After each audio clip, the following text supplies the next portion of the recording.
Carbonyl कंपाउंडों में nucleophilic addition reaction जब होती हैं तो इनमें से कौन अधिक रिएक्टिव होता है और क्यों?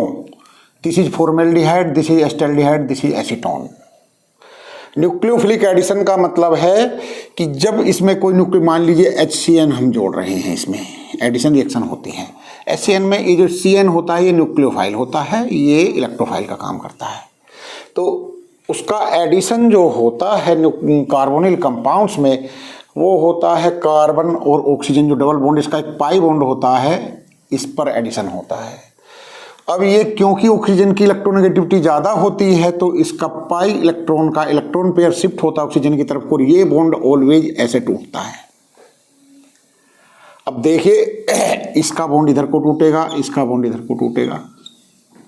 जब न्यूक्लियोफाइल इस पर अटैक करेगा, HC double bond OH plus nucleophile, कोई भी न्यूक्लियोफाइल, तो ये बॉन्ड ऐसे टूटेगा और ये न्यूक्लियोफाइल जुड़ जाएगा कार्बन से।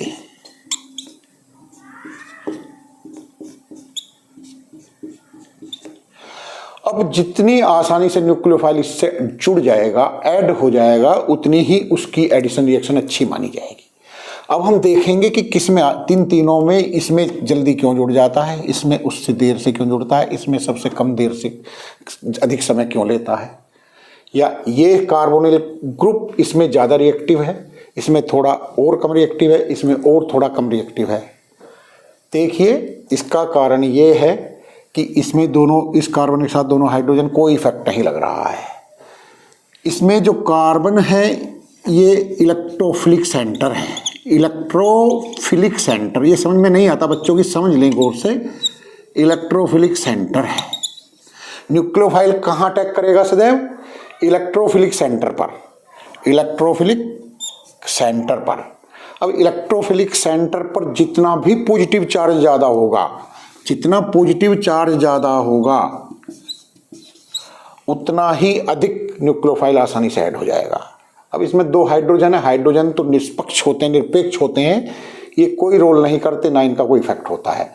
तो न्यूक्लियोफाइल जब इससे ऐड होता है तो जनरली ऐड हो जाता है। But in case of acetaldehyde क्या होगा? Double bond H। इसमें क्या होगा? ये जो मिथाइल ग्रुप है ये प्लस आई इफेक्ट अपने इलेक्ट्रॉन रिपेलिंग होता है। CH मिथाइल ग्रुप जो होता है वो इलेक्ट्रॉन रिपेलिंग होता है। अब यहाँ पॉजिटिव चार्ज की डेंसिटी को कम कर देता है। जो कार्बन ये बॉन्ड ऐसे टूटता, it decrease the density of electrophilicity, density of positive charge CH3 group decreased, and this become less reactive than this. Similarly, in case of acetone, two methyl group which produce plus I effect from the both sides, decrease the electrophilicity of this carbon. जब इसकी electrophilicity कम हो जाती तो addition की क्षमता, capacity, रफ्तार कम हो जाती है। इसीलिए फॉर्मेल्डिहाइड न्यूक्लियोफिलिक एडिशन ज़्यादा तेजी से देता है, ये उससे कम देता है, ये सबसे कम देता है।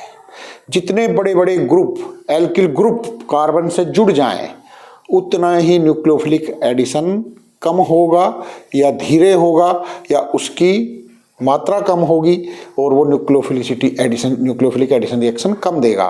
तो ये क्वेश्चन आता है कि which is more reactive towards the nucleophilic addition reaction? Formaldehyde is the most reactive towards the nucleophilic addition reaction.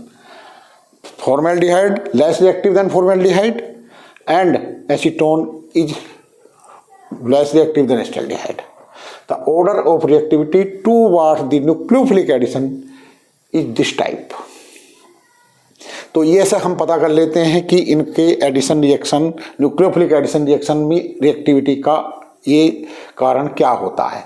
अब ये होता है कि बेंजल्डिहाइड में तो वही उल्टा है। बेंजल्डिहाइड क्यों कम रिएक्टिव होता है? बेंजल्डिहाइड, इसको और समझिए, why benzaldehyde is less reactive towards the nucleophilic addition reaction. देखिए ये बॉन्ड इधर को टूटेगा, इस पर पॉजिटिव चार्ज आएगा, मान लो इस पर नेगेटिव चार्ज आएगा। सब दिमाग में सोचिए इसको। जब ये चार्ज आएगा तो ये क्या काम करता है, इसमें पाई इलेक्ट्रॉन है, ये इलेक्ट्रॉन कहते हैं तुझ पे चार्ज आ रहा है, चल हम तेरी इलेक्ट्रॉनों की पूर्ति कर देते हैं। इस पे जो पॉजिटिव चार्ज की इंटेंसिटी है, डेंसिटी है, ये इलेक्ट्रॉन इसको घटा देते हैं और ये पॉजिटिव चार्ज इस पर डीलोकलाइज हो जाता है। जब डीलोकलाइज हो गया, एक कार्बन पर रहा नहीं, न्यूक्लियोफिलिक एडिशन देगा नहीं, कम देगा। Benzaldehyde is less reactive from in both all the three carbonyl compounds. So benzaldehyde is less reactive towards the nucleophilic addition reaction than the aliphatic carbonyl groups। तो ये पॉजिटिव, ये मैं एक बना के दिखा दे रहा हूं मैं, ये इस तरह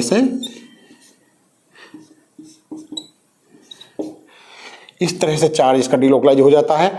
ये पॉजिटिव चार्ज इसका डीलोकलाइज हो जाएगा, इसकी कई रेजोनेंस स्ट्रक्चर बन जाएंगी, और जब कोई चार्ज डीलोकलाइज हो जाता है तो उसकी इस कार्बन पर डेंसिटी कम हो जाएगी, इसलिए ये न्यूक्लियोफिलिक एडिशन बेंजल्डिहाइड इनसे भी कम देता है। इसलिए formaldehyde is maximum reactive towards the nucleophilic addition reaction than acetaldehyde, and acetaldehyde is more reactive than acetone, and acetone is more reactive than benzaldehyde. You can explain all if you understand that this is electrophilic center, कार्बनिक electrophilic centre. और electrophile पर जितना अधिक charge होगा, जितनी अधिक charge density होगी, वो उतना ही अधिक रिएक्टिव होगा न्यूक्लियोफिलिक एडिशन के लिए। जैसे ही जैसे मिथाइल ग्रुप जुड़ते जाते हैं, ये इलेक्ट्रॉन रिपेलिंग होते हैं, इलेक्ट्रॉन डेंसिटी इस पर बढ़ा देते हैं, इसके पॉजिटिव चार्ज के जो नेचर है उसको वीक कर देते हैं। इसलिए इनकी रिएक्टिविटी का ऑर्डर ये होता है। ये बात यदि आपने समझ ली तो न्यूक्लियोफिलिक एडिशन रिएक्शन की मैकेनिज्म आप समझ जाते हैं। जो मैंने अभी ये फॉर्मेल्डिहाइड की बताई थी, वो न्यूक्लियोफिलिक एक मैकेनिज्म भी बता देता हूँ साथ में। देखिए मैकेनिज्म समझिए कैसा होता है। न्यूक्लियोफिलिक एडिशन में सबसे पहले स्टेप में न्यूक्लियोफाइल जुड़ता है। मान लीजिए HCN का एडिशन हो रहा है फॉर्मेल्डिहाइड से, इसकी मैकेनिज्म भी बता देता हूँ। ये इसमें न्यूक्लियोफाइल का काम करेगा, ये इसमें इलेक्ट्रोफाइल का काम करेगा। ये बॉन्ड ऐसे टूटेगा तो सबसे फर्स्ट स्टेप में क्या होगा, ये न्यूक्लियोफाइल है, न्यूक्लियोफाइल फर्स्ट स्टेप HCOHCN, और सेकंड स्टेप में H आयन जुड़ जाएगा,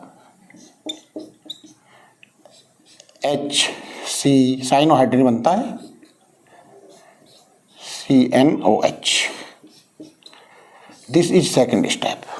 तो फर्स्ट स्टेप में न्यूक्लियोफाइल जुड़ता है और वो जुड़ता है इलेक्ट्रोफाइल सेंटर पर, ठीक है। इलेक्ट्रोफाइल सेंटर पर जुड़ गया। दूसरे स्टेप में इलेक्ट्रोफाइल जुड़ता है, वो O से जुड़ता है।